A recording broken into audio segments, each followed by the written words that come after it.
Zabbuli ey'ensanvu ya mukulu w'abayimbi ey'ekyalutasuttesi, Zabbuli ya Asafu, oluyimba.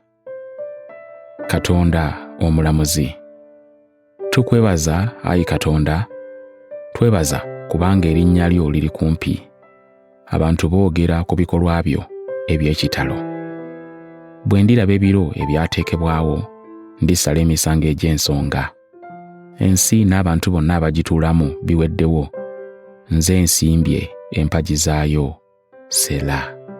N'agamba abeegulumiza nti temwegulumiza, n'ababi nti temuyimusanga jjembe, temuyimusanga waggulu ejjembe lyammwe, temwogeranga n'ensingo enkakanyavu, kubanga okugulumizibwa tekuva buvanjuba, newaakubadde bugwanjuba, newaakubadde obukiikaddyo.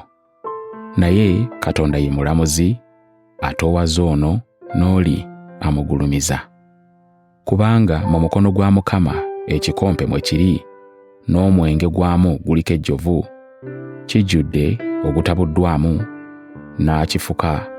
Mazima ebbonda lyagwo ababi bonna ab'ensi balirikutamira, balirinywa. Naye nze nnaasanyukanga emirembe gyonna, n'ayimbanga okutendereza Katonda wa Yakobo. Era amaanyi gonna ag'ababi nnaagazikirizanga, naye amaanyi g'abatuukirivu ganaagulumizibwanga.